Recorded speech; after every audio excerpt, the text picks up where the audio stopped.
This is your movie gallery. Old Man Gree finds a weird golden device.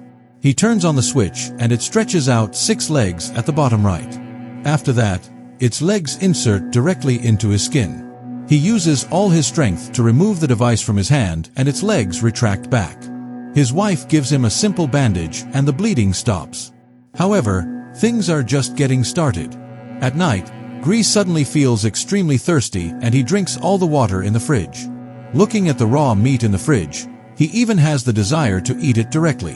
The next morning, when Gree looks in the mirror, he is surprised to find that many of the wrinkles on his face have disappeared.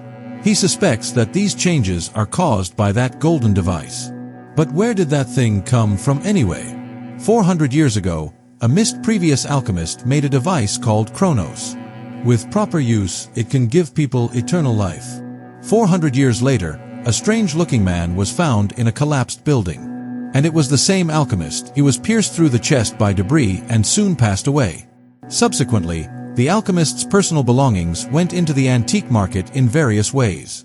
A few days ago, antique dealer Gree bought an angel statue at an auction house. As always, he puts it up for sale in his antique shop at a higher price. On this day, Gree finds cockroaches crawling out of the angel statue. After closer inspection, he discovers that the base of the statue is hollow. So he opens the base and finds the Chronos device. After that, he was injured by the device and he becomes younger with it. Meanwhile, a billionaire named Guardia is also looking for it. He has been looking for it for 40 years. Guardia learns that Gree's shop is selling the angel statue, so he sends his nephew Ron to buy it. The next day, when Gree comes to work, he finds that his antique shop has been severely damaged.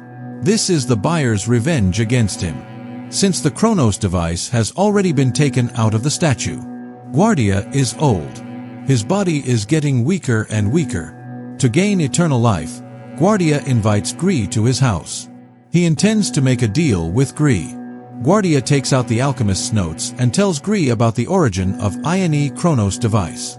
It turns out that there is a mysterious insect imprisoned inside the device. When the insect sucks enough blood, it will release a powerful substance that rejuvenates its user. The Chronos device must be used in a proper way. Otherwise, there will be unimaginable consequences. Guardia continues saying that he is willing to share half of his wealth if Gree gives him the device. Gree refuses his offer.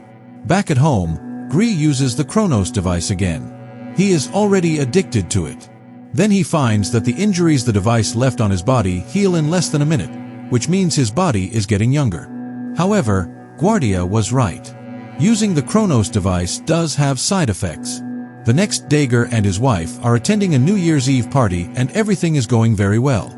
Just then, a man at the next table suddenly gets a nosebleed and Gree is surprised to find actually has a craving for blood, so he follows the man into the washroom. When the man leaves, Gree gets down and licks the blood that the man dropped on the floor. While Gree is enjoying himself, someone walks in and then he is knocked unconscious. He wakes up to find himself kidnapped, and the kidnapper is Guardia's nephew, Ron. Ron asks him to hand over the Chronos device, but Gree refuses to do so. Ron doesn't want Guardia to get eternal life anyway, because then he won't be able to inherit Guardia's wealth. So Ron knocks Gree out again, puts Gree in the car, and pushes the car off the cliff. Then he throws down a bottle of wine so the police will think it was an accident caused by a drunk driver. Ron goes back and reports it to Guardia, only to have Guardia beat him up. Guardia explains that anyone who has used the Chronos device will be revived as long as their heart is not pierced. Later, Gree's body is found. The body is transported to the funeral home, and next they are going to cremate it. The cremator starts the furnace and pushes the whole coffin in. However, Gree had long since climbed out of the coffin at the moment. Gree is shocked that the Chronos device can not only make him younger, but also revive him. Gree sneaks towards his home and upon entering, he runs into his granddaughter, Aurora. Aurora is not scared by his face, and she helps to hide him in the attic. Gree bandages his hand. He needs some rest and thinks about what to do next.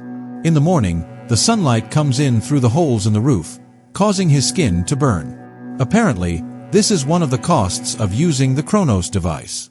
To find a way to turn back into his original form, Gree decides to steal the alchemist's notes from Guardia. Aurora is worried about his grandfather and goes along with him.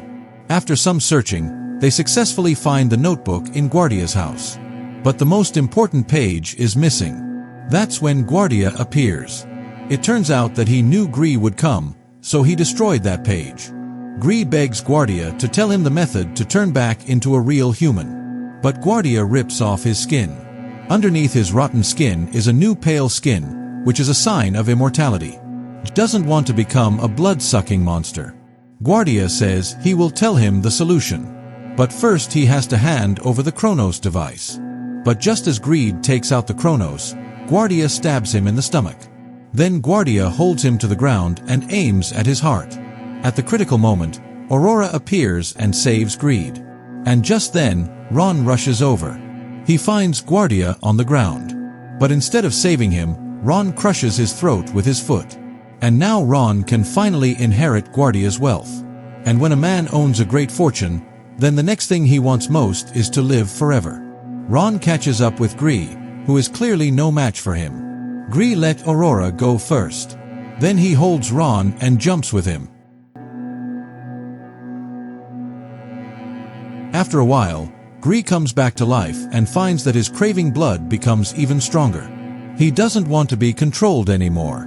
So he painfully destroys the Chronos device. Back home, Gree dies in the company of his wife and granddaughter. Poor Gree, if it wasn't for the Chronos device, he might have lived a few more years.